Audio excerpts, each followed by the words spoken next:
قبر کے اندر فائدہ دینے والی دو بہترین چیزوں میں سے ایک قرآن پاک ہے اور ایک صدقہ قبر ہی کے حوالے سے چند اور اعمال ہیں کہ جن کو بجا لانے سے انسان عذاب قبر سے بچ جاتا ہے۔ ان میں سے جو سب سے بڑے دو عمل ہیں، ایک ذکر اللہ یعنی قرآن پاک کی تلاوت اور ایک صدقہ۔ جس طرح سورہ ملک قبر والے کو مرغی کی طرح، جیسے مرغی اپنے بچوں کو آغوش میں لیتی ہے، سورہ ملک اپنے پڑھنے والے کو آغوش میں لے لیتا، بعین اسی طرح صدقہ بندے کو اپنی آغوش میں لے لیتا ہے۔ حتیٰ کہ بعض روایات اس بات کے اوپر دلالت کرتی ہیں کہ عذاب قبر کے اندر پہنچنے کی بھی کوشش کرتا ہے تو صدقہ ڈھال کی طرح سامنے آ جاتا ہے کہ اس کو عذاب نہ پہنچایا جائے۔ اللہ تعالیٰ اس نے مشکل اور مصیبت کے دنوں میں لوگوں کا پیٹ بھرا تھا۔ فَلَقْتَحَمَ الْعَقَبَةَ وَمَا أَدْرَاكَ مَا الْعَقَبَةُ فَكُّ رَقَبَةٍ۔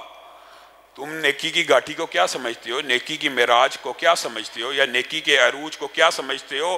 نیکی کی معراج، نیکی کا عروج تو یہ ہے کہ اس دن کھانا کھلایا جائے جس دن کوئی بھوکا ہو۔ اور جب اس آیت کے اوپر بندہ غور کرتا ہے تو افطاری کے وقت لوگوں کو کھانا کھلانے کا اجر و ثواب سامنے آتا ہے، کیونکہ سب سے زیادہ بھوک روزے دار کو اس وقت لگی ہوتی ہے۔ اور کیا روٹی کھلا دینے سے وہ روزے دار کے سارے اجر کو لے کے چلا جاتا ہے، اور روزے دار کا جو اپنا اجر ہے وہ روزے دار کا کم ہو جاتا ہے۔ نبی کریم صلی اللہ علیہ وسلم نے ارشاد فرمایا روزے دار کو بھی پورا اجر ملتا ہے، پورے کا پورا، اور جو کھانا کھلا رہا ہوتا ہے وہ بھی پورے کا پورا اجر لے جاتا ہے۔ نبی کریم صلی اللہ علیہ وسلم نے اپنے صحابہ کی جو تربیت اور ٹریننگ کی تھی صدقے کے حوالے سے مشہور واقعات ہیں، چند ایک کی طرف اشارہ کر کے اپنی بات کو آگے بڑھاؤں گا۔ نبی کریم صلی اللہ علیہ وسلم نے غزوہ تبوک کے اندر آپ کو پتہ اعلان کیا تھا اسلام کمزور ہے، آج اسلام کو تمہارے مالوں کی ضرورت ہے۔ حضرت عمر نے یہ اعلان سن لیا اور کہنے لگے میں نے بڑی غور کیا، میں نے بڑا فکر کیا، اور میں نے سوچا آج اسلام کو اگر مال کی ضرورت ہے تو عمر سے آگے کوئی نہیں نکل سکے گا۔ آج عمر اپنی جائیداد کو دو حصوں میں تقسیم کرے گا، آدھا حصہ اپنے لیے، اپنے بیوی بچوں کے لیے، ہمیشہ کی گزر بسر کے لیے رکھ لے گا، اور آدھا حصہ اسلام کے اوپر نچھاور کر دے گا۔ آدھا حصہ لے کے آئے، کہنے لگے اللہ کی قسم یہ وہ آخری دن تھا، یہ وہ آخری دن تھا جس دن عمر نے یہ خواہش کرنا چھوڑ دی کہ کبھی عمر ابو بکر سے بھی آگے نکل سکتا ہے۔ کیا دیکھا، ابو بکر اپنی کل جائیداد لے کے رسول اللہ کے سامنے بیٹھے ہیں، اور رسول اللہ پوچھتے ابو بکر کچھ چھوڑ کے بھی آیا یا نہیں؟ اللہ کے رسول گھر میں آپ کی محبت بھی موجود ہے، اللہ کے اوپر ایمان بھی موجود ہے، چھوڑنے کی اور کیا ضرورت ہے؟ سب کچھ جو کچھ تھا لے کے آگے ہوں۔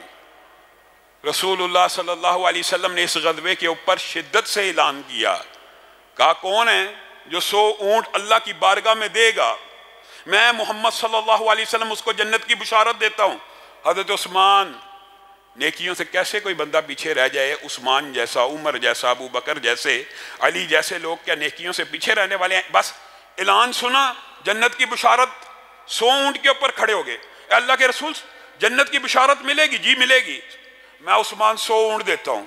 نبی کریم صلی اللہ علیہ وسلم نے کہا عثمان تیرے لیے جنت کی بشارت ہے، بیٹھ جا۔ کہا اب کون ہے جو 100 اونٹ دے گا؟ میں اس کو پھر جنت کی بشارت دیتا ہوں۔ عثمان پھر کھڑے ہو گئے، اللہ کے رسول ایک مرتبہ پھر ملے گی جنت کی بشارت؟ جی ہاں ملے گی، میں اللہ کے راستے میں 100 اور دیتا ہوں۔ نبی کریم نے کہا عثمان تیرے لیے جنت کی بشارت ہو، بیٹھ جا۔ 7 مرتبہ اعلان کیا، 7 مرتبہ کون ہے جو 100 اونٹ دے گا؟ ہر دفعہ حضرت عثمان کھڑے ہو گئے اور کہا اللہ کے رسول مجھے جنت کی بشارت دیجئے۔